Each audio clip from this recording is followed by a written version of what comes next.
on. And I had this Right. unearthly courage and strength to go ahead and tell my manager, hey, I'm not taking the job. I'm moving to Phoenix. What are you going to do in Phoenix? You don't even know anybody there. And I just told him, I think I'm just going to go out there and start an assisted living home. Instantly, first 3 months, scammed $20,000 right off the bat. Jeez. She had.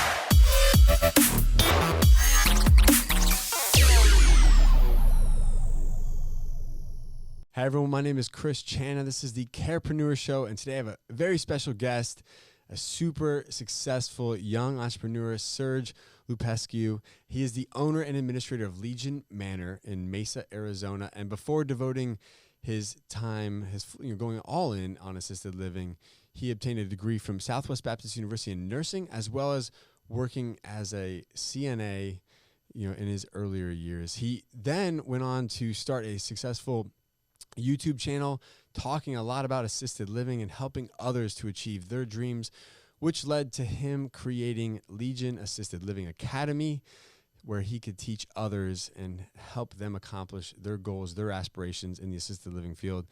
He branched off into the kind of the advisory world, and now he's even putting together and syndicating deals in assisted living. And Serg is only 25 years old, and he's making things happen, man. So it's just such an inspiring story, and I haven't even heard the entire thing yet. So, Serg, tell us where it all began, man. How did you get started in this field?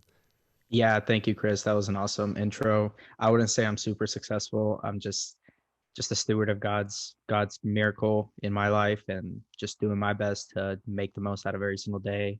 But thank you for that. And so, I mean, for me, it was quite simple. I don't think it was anything too complex. I graduated high school at 17 in 2013. Didn't really know what path I wanted to take. This wasn't very long ago. I'm young, so didn't really know what path I wanted to take. My sister was a respiratory therapist, and I had talked to her, and I said, "Hey, what do you think I should do?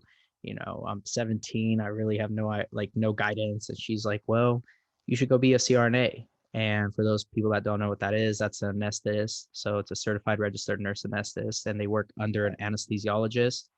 And I thought, well, okay, what do I need to do that? So she just said, well, you need to get your foot in the door in the medical field. She's like, you go be a CNA first, and then work on your nursing degree, get your experience there, and then go on to get your doctorate in anesthesiologist, essentially. So I was like, okay, that sounds great. And I wasn't old enough at the time to go get my CNA certificate. I had to be 18. So I had to wait like a whole summer before I could go do it. So the summer that I could do, the following summer, I went ahead and got my CNA certificate. I went ahead and started my prerequisites at a community college there locally in Springfield, Missouri. And from there, just worked myself up. My first job as a CNA, a month after I was doing my clinicals at this nursing facility. And it was about, and I'm gonna go somewhere with the story, but it was about like 100 and something beds. So it was a decent sized nursing facility. And I remember I had a whole unit that I would work myself. I would have like 20 residents that I would have to get up. I worked the 8 a.m. or the 3 p.m. to like 8 p.m. shift or something like that. It was a weird shift, but that was a shift I would work. So I worked there for about a month. Everybody there was like, Serg, you shouldn't be here. I don't know why you're here. You should be working in the hospital. And I was like, that's what I'm trying to do. But, I just got to work through this process.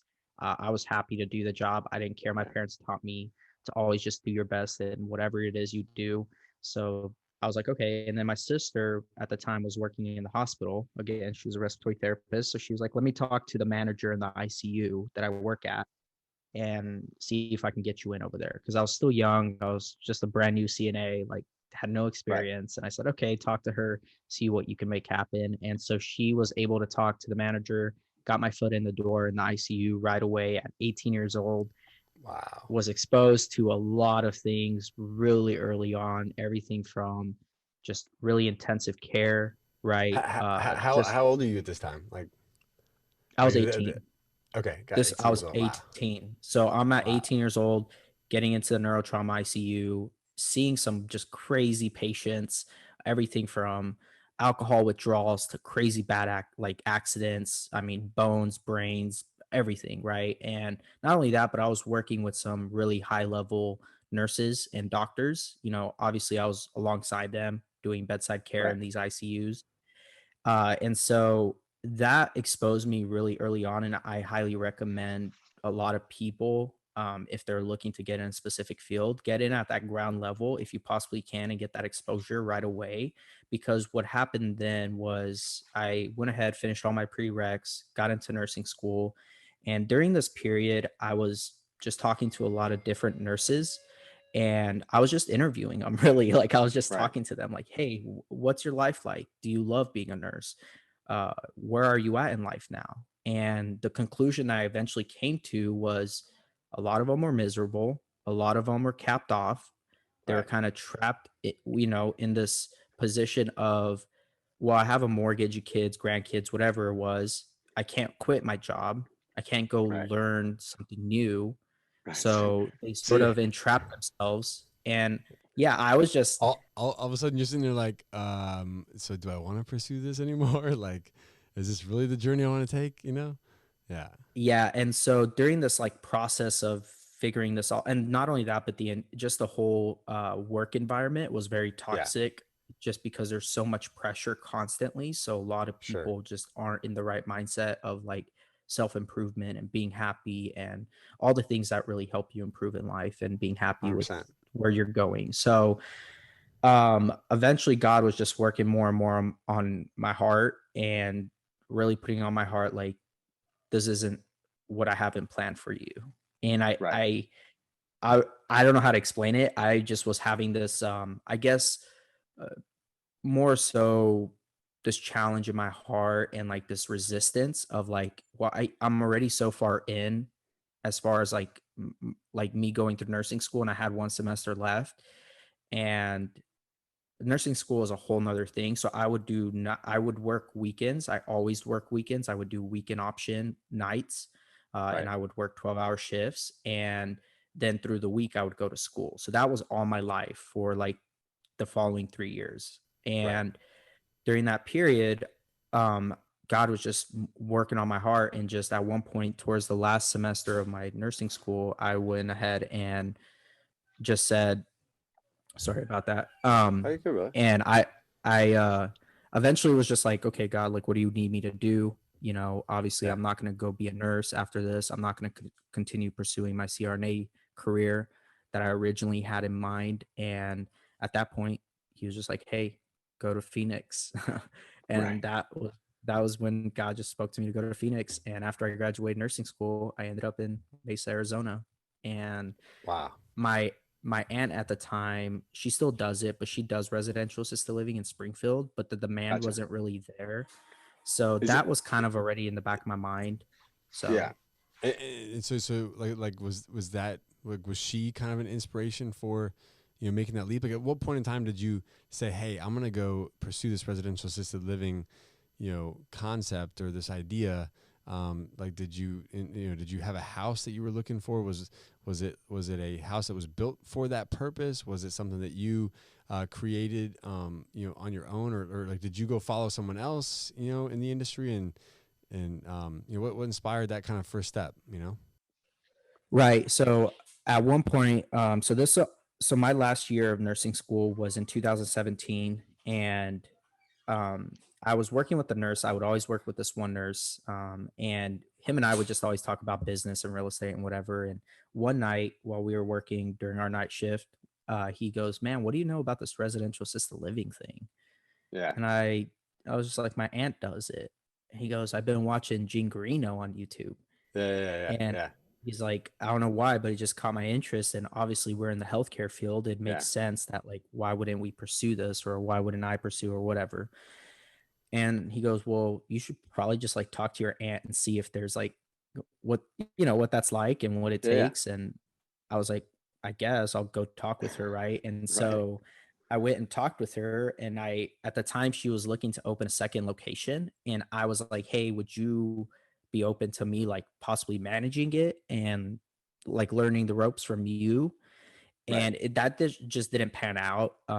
Stuff had happened there. There was a lot of lessons that I was able to see her go through with Right. that second location, and all of it happened for a reason. And it ended up just not working out and me coming out to Phoenix. So, Gotcha. but yeah, that kind of got planted when my like nursing colleague was like, yo, you should look Right. into this residential assisted Yeah. living, me talking to my aunt. And then that kind of was in the back of my mind when I came out to Phoenix, because I knew a lot of people were doing it out here. I'm in the Romanian community, and there's a huge Romanian community out here in Phoenix that does it. Yeah. So I kind of already knew this was kind of the path I was most likely going to go down when I Gotcha. decided to move. So when I mean, because when did you pull the trigger? Because I mean, did you purchase a house, or did you did you with the intention to do residential assisted living, or was it? Yeah, I mean, go ahead, man.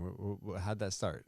So yeah, man, I'll tell you right now, this is kind of where a lot of people, right, if their why is not big enough, or if Right. their like courage isn't strong enough, they most likely won't move forward. For me, I had no idea what I was doing. I didn't even Right. know where to start, where to look, who to talk to. I had no connections in Phoenix or in Mesa like at all.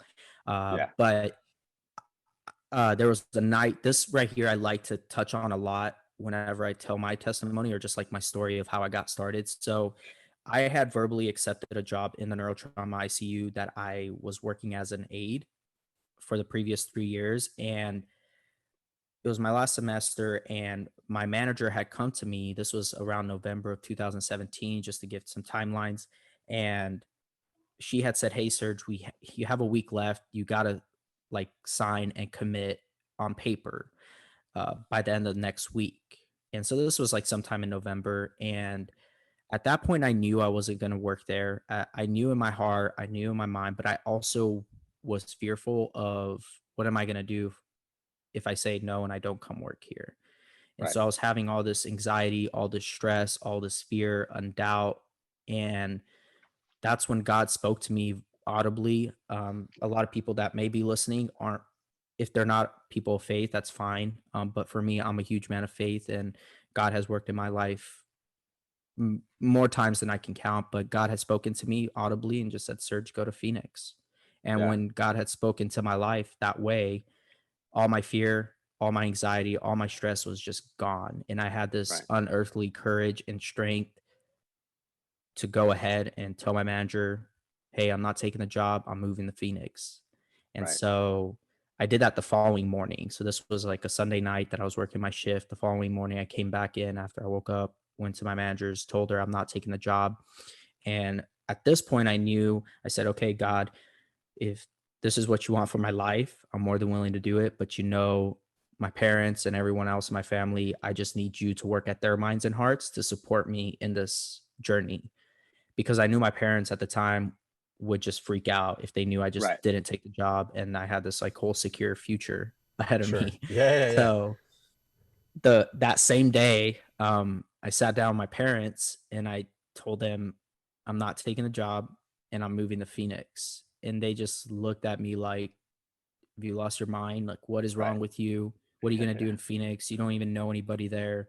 Like, and I just told them I think I'm just gonna go out there and start an assisted living home.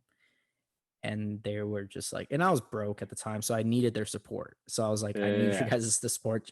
How, I had saved whatever I could, but how old are you? Are you still like 18, 19 I at was this point, 20. or I was 22 at 20, this time. 22? Okay, gotcha.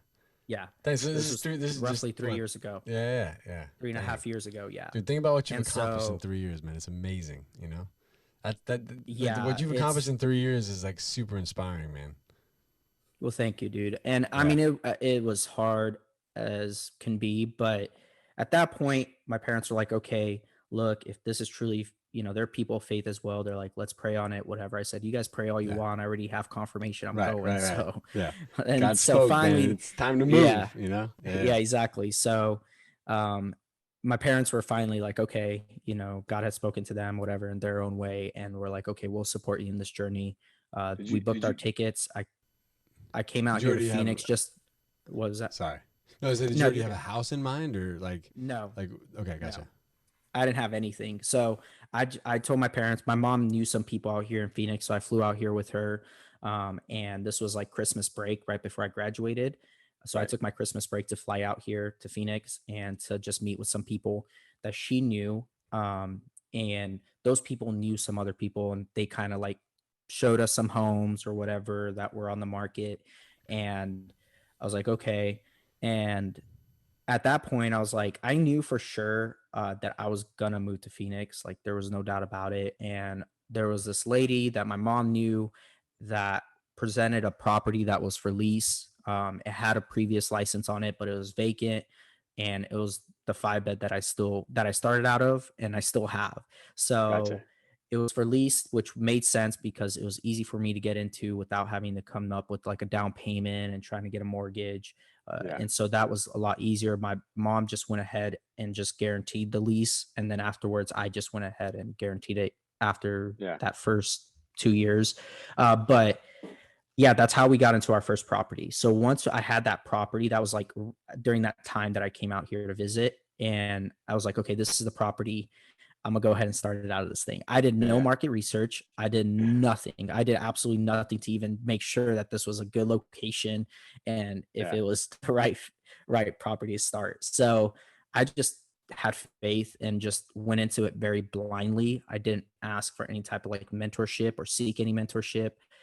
Or anything of that. I don't ever suggest that to anybody. I mean, I was just very fortunate that God was looking over me, and all my Right. mother's prayers were all finally Yeah. coming through. Yeah. So because what had It can, happened was, it can be some, I mean, it can be some, uncharted territory, walking through that, those, steps, not knowing, what to do, what to go, or how it's done. I mean, I know even from myself, I mean, I'm like, it's like, dude, it's super scary, especially when you're young too. I mean, cause in some ways it's almost like in the industry, like there's so many older people that like work in the industry that as a young person, it's almost like you have to help them understand like, hey, I know what I'm doing. Like, or at least I know how to take care of people, like, well, dude, it was, I had nothing to lose. I was like, Yeah. I have that no option mentality. Either I make it or I burn the make it. boats, Yep, and burn the run. boats. Yeah. Yeah. Exactly. Yeah. Yeah. So that for me, that's what it was. I was like, so So, I so, move so out you, there. I so move you out there leased, January yeah. 1st of 2018. I leased that property. So we signed that lease.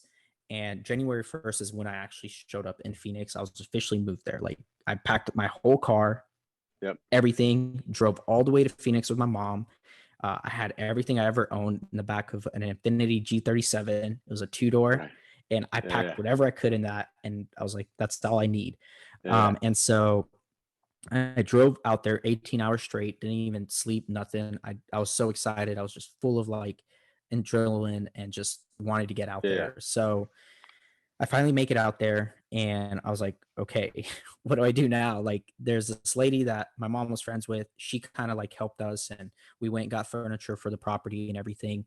But this is where I really um I was trusting more my mom because this was her friend or colleague, whatever, her acquaintance, Right. and this person ended up scamming us over like 20 something $1,000.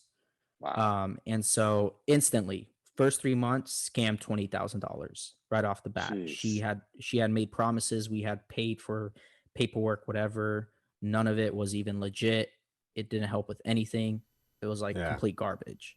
So right Gotcha. off the Yeah. bat, that was like the first issue that I had as an entrepreneur, right? It was Right. like Right. getting scammed that 20,000. And then on top And of this, and this is someone that was like supposed to have all of their assisted living, like, contracts or processes, procedures in place and kind of help you along the way. correct, Gotcha. yeah. Yeah. And Yeah. that falls on me as well. I don't blame anybody but myself. I always take full accountability. I didn't do my due diligence on this person. I didn't even Yeah. ask other people within the industry about this Right. person.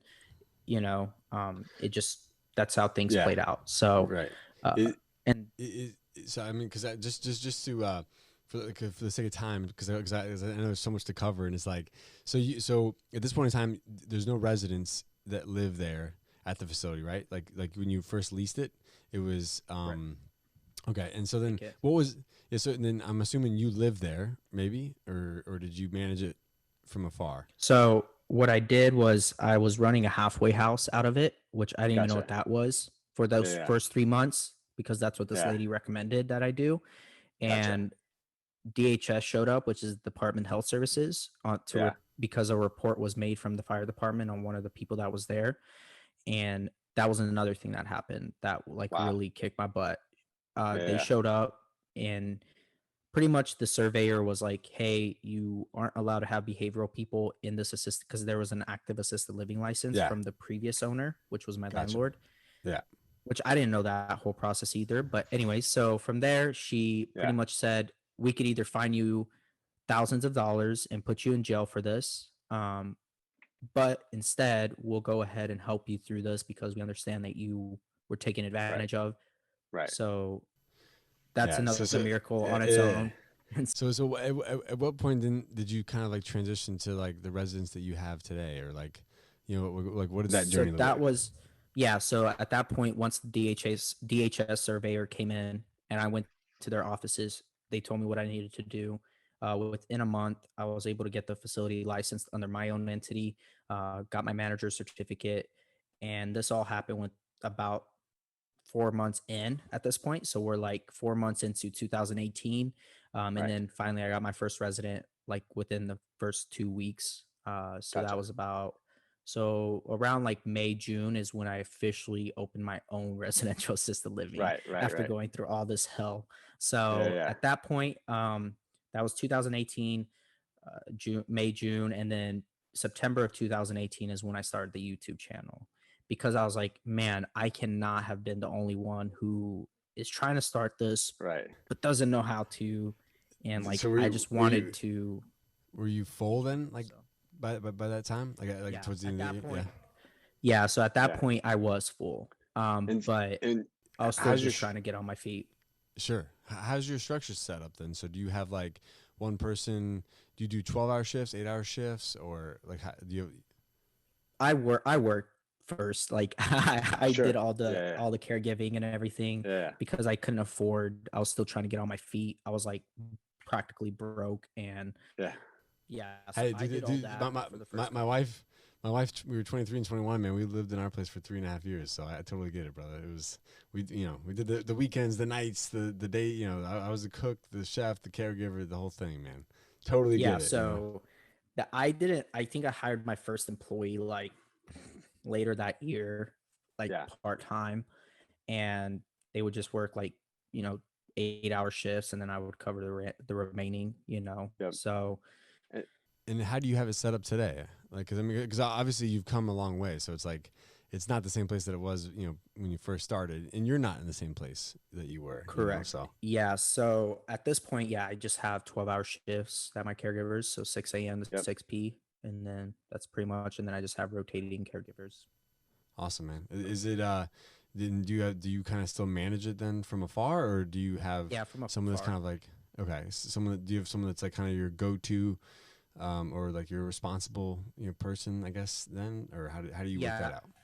I have a lead caregiver, so he's kind of the more that oversees these other caregivers, and he's the one that just makes sure all the charting is being done. I still do the medisets because I'm the nurse, and so I like to make sure that those are set up, correctly. But if I weren't there, my lead caregiver can easily do it, So, and then I just manage it from afar at this point. I don't really, I'm not in it day in and day out. Right. And then so then you started the YouTube channel. You have your academy. You have your advisor. What's that journey kind of like look like for you, like the last year or so, kind of, and then what's that future hold for the next 5 to 10 years? What do you want to accomplish? What do you foresee kind of being like your dreams and your vision for what you want to do?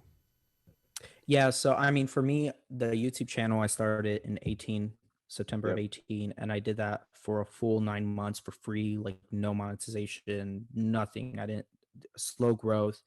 So from there, that following August, so August of 2019 is when I started the academy, because I would get a lot of the same types of questions. And so I'm like, how can I just streamline this process? And that was something that I just kept telling myself. I'm like, how do I streamline things a lot quicker? That way I'm not like constantly having to respond to everybody. So August of 2019, I started the academy. And then like 6 months after that, I went ahead and started the advisory, because I realized, let me just offer more services to people that get into this industry without charging them an arm and a leg to get like documentation packages and everything. So instead of getting scammed for $20,000, now you can actually get the real. You've been through it. You know what it's like. You know what the steps are. So awesome. Yeah, I've been in the trenches. Yeah, so it's. And I understand, when you get scammed, I mean, 20,000 goes a long way. So that was what motivated me to do the advisory package, which is like everything that you need to run your facility, from your operational documentation to your policies and procedures to your best practices, the whole 9 yards that you need. And is that focused on Arizona then, or is that more of a nationwide thing?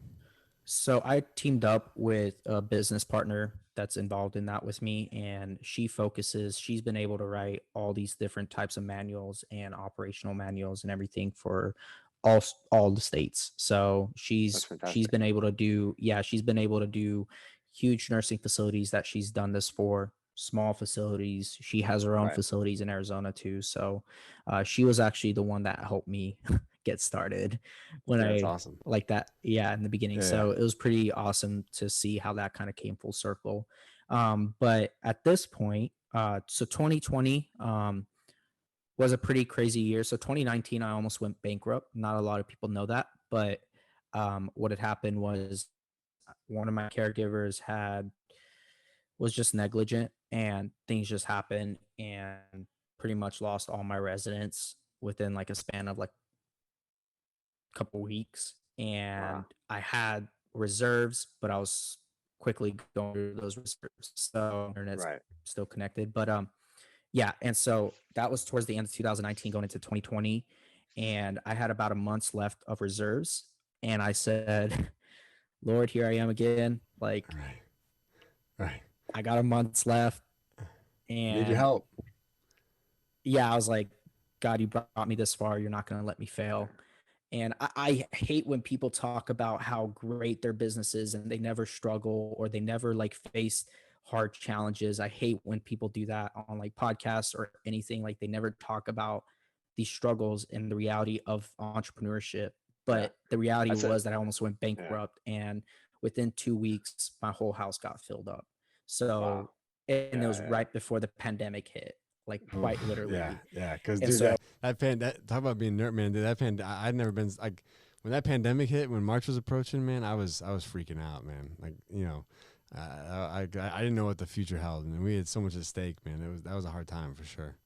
Yeah, so my house was full right before the pandemic, like a week before the pandemic hit. So awesome.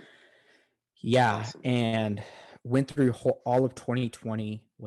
Was very fortunate. I didn't have a case of COVID at all. I was fortunate. Awesome. I didn't get COVID at all either. And going into 2021, so 2020, towards the end of 2020, I had this other business venture, which was a short-term rental business, and I had sold my property there and took those profits from that and got a van that I was living out of. So I did that for a little bit. Yeah. So I did that for a little bit. I did that from like November until February of this year. And then during that process, I had told myself, because it was a huge dream of mine to just like go and get a converted van and just travel to like these national parks. And I was just manifesting that. And that's what that was it was a dream. And then it became a reality and got a really great deal. Like I had been looking at these things for like a year and a half prior. So I was like constantly looking at all these different vans and what they go for and doing all my research on them. And so at that point I was like, I'm gonna just take some time to myself, kind of just reconfigure like what it is I want out of life. Like, where do I want to go? What do I see for myself in the future? Which goes to your next question of like, where do I see myself in 5 to 10 years? Even though I had done these things, which are great, but I wanted something to the point where I'm like, how can I leave a legacy? Not only just for my kids, but just for my family and for generations to come. And I knew that I couldn't think small anymore. Like I needed to think bigger and think of something that could really do that for me and for my legacy and for my family. So that's where at one point, like I had in my mind that I was going to franchise residential assisted living. Like I was always like wanting to possibly franchise this business idea. But I had pitched it to like three different investment groups, and either they turned me down because I was young, or they just weren't interested in the model. And lo and behold, 2020 of October, Gene Garino and Chuck Biogiovanni, they actually started their franchise model, Majestic Residences. I'm not involved with them, but I know that's kind of like a shout. Yeah. No, I know Chuck really well. I mean, he's been helping me out with our franchise, so you know, it's impressive because he's done a great job, man. In the first year, I mean, they got like 30, I think, 2 franchisees signed up. So No, they got a lot more. I think they're at like 30 now. But yeah, no, yeah, 30. I think, yeah, he said 32. yeah, 30. Yeah. It's quite impressive what they've done. But anyway, so I was like, crap, I knew I was onto something with that franchise idea. But it's all good because like 6 months later, I like, yeah, I like your idea right now, man. That's awesome. yeah. That's So what happened was, I had inquired about a property, to the broker that I used to work with, and she was like, "Hey, I have this investor if you want me to connect you with." And lo and behold, I pitched him the franchise idea. We pitched it to another business partners of his. They loved it, but then we realized, oh dang, this is going to take a lot more money to get up and going. Let's just stick with syndicating these deals. They had previously syndicated a bunch of different deals, so they were like, "Do you want to come on as a general partner, and we can start our own thing and move forward with syndicating these deals?" I said, "Sure, let's do it. I have no idea what syndications are, but I'll jump in and I'll learn along the way, right?" So, and that's how I've always been. I'm always just the type of person that I love to just execute. I don't think too much into things. I'll do my research that I need to do, but for the most part, I just learn along the way. That's what I encourage a lot of people to do. Just go out there and, fail forward. Just keep going. So with that, is the goal then to be able to like get properties to a point where you can license them, or they're ready to get licensed, so that you could be an easy transition for someone to come in there and lease it and then actually work the business? Or Yeah. So to answer your question about where I want to see myself in 5 years, what happened was what we do essentially is we purchase these existing facilities already. And we know what to look for and how to negotiate on based off of what the revenue is bringing in, et cetera. And we also have operators that lease them from us. So we do like lease options. And so just like how I leased my property, it's a lot easier to scale that way. And so with the lease options, now they're able to purchase the property. They put a 5% down of our acquisition price, and it gets them into that property, but then they are able to purchase it within 3 to 4 years, depending on the lease term. So where I see myself going in 5 years, what we're doing now. So we started the syndication in March of this year. We've closed on multiple deals already since, but we have now partnered up. We have 2 partners now that one of them is a big box operator. So he's operated 50 to 150 facilities for the last 15 years. He's done like 10 to 15 facilities at once he's operated. So he's got that huge operational experience. And so, yeah, now that's where we're going. Awesome, man. So Serge, if I think about it, there's been so many opportunities along the way the last 3 years where you met some amazing people. I mean, like what do you think that is? What do you think has caused you to meet these different people? I mean, was it the YouTube channel? Is it is it networking? I mean, what do you feel like? Because these are some great connections you've made. Yeah, I think so. It's funny, when I started my YouTube channel, got made fun of a lot.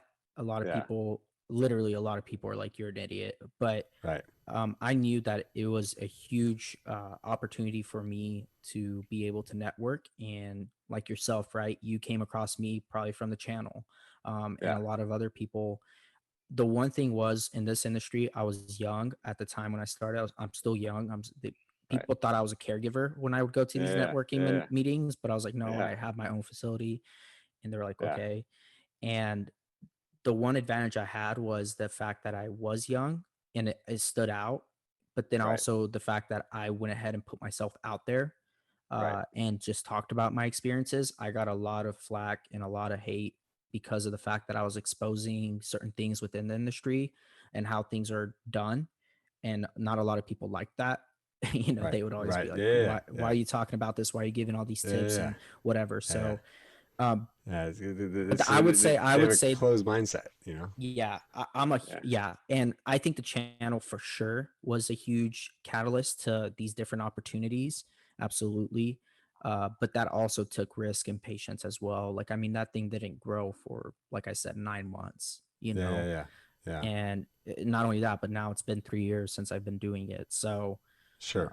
and being consistent with it, not like letting it off like for even a month or whatever, you know, every week I'm uploading. It's not like I love it though. That's something I genuinely love. So Yeah. it's awesome to see the different feedback from people and so.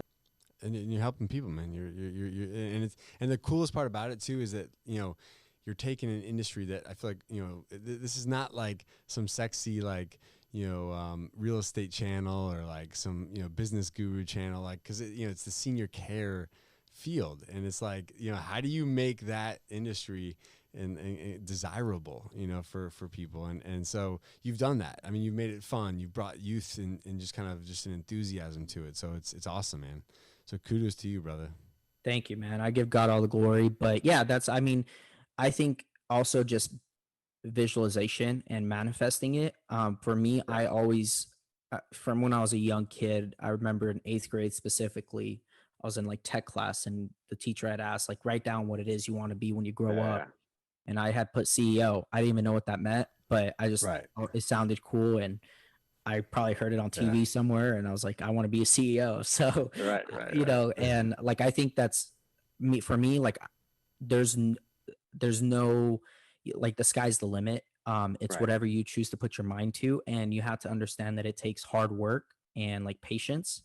And even though it's been only 3.5 years, it feels like it's been 10 for me because of all the struggles, because of all the sleepless nights, all the just the day in and day out of monotonous work, right? Like doing the same thing over and over. But to me, I knew that like no matter what, I'm going to just succeed. Like I'm not going to stop for anything.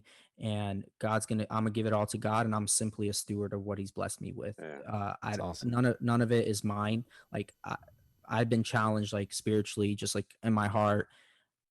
I've always said, no matter what, like even if I were to lose it all, I gain eternity. Like I don't like this earthly stuff is not what truly matters to me. It's more so what can I help other people with. And so one thing I've been doing lately is just being a constant giver of my resources, of my time, of my knowledge, of my like funds, whatever it is to help more and more people. Right now we're dealing with like a whole thing in Mesa where I'm at, where they're kicking residents out, you know, so we're having like a zoning code. I saw that. Yes, I saw that video, man. It's you know, so I appreciate you standing up for, you know, that facility and just even just the principles behind it, you know. So it's awesome, man. I know we kind of like went a little bit over on time, man, but you got so much going on, brother.